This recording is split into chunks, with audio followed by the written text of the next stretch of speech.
In today's video, I'm going to teach you how to record a sales receipt in QuickBooks Desktop when you're paid at the time of sale. A sales receipt is perfect when your customer pays you on the spot. No invoice, no waiting. Think of it as the one document that records both the sale and the immediate payment. Let's walk through each part so you know exactly what to do and why it matters. Start by opening QuickBooks Desktop. From the top menu, go to Customers. In that menu, choose Enter Sales Receipts. This opens the sales receipt form, where you'll capture all the details of the transaction. First, select the customer.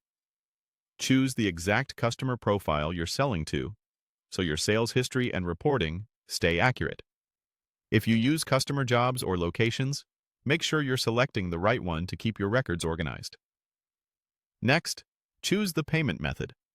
Pick the method that matches how you were paid, such as cash, check, or credit card. Using the correct method helps your reports and deposit workflow stay clean. If you track reference details like a check number or the last 4 digits of a card, you can add those in the reference field on the form. Now, select the Deposit to Account. If you plan to combine several payments into one bank deposit later, choose Undeposited Funds. If this payment was deposited directly on its own, select the specific bank account. Getting this right ensures your bank reconciliation matches what actually hits your bank. Enter the date of the sale.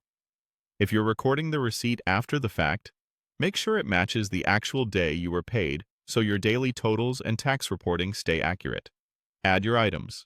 In the Item column, select the product or service sold. Then enter the quantity, verify the rate, and check the amount. Items drive your income accounts and reports, so use the correct ones. If needed, you can add a clear description for what was sold to make the receipt easy to understand later. Check sales tax if it applies. Confirm that taxable items are marked correctly and that the tax calculates as expected based on your customer's tax status and location. A quick glance here avoids surprises at filing time. When everything looks correct, click Save and Close. Your sale and its payment are now recorded, and your books will reflect the transaction immediately. That's how to record a sales receipt in QuickBooks Desktop.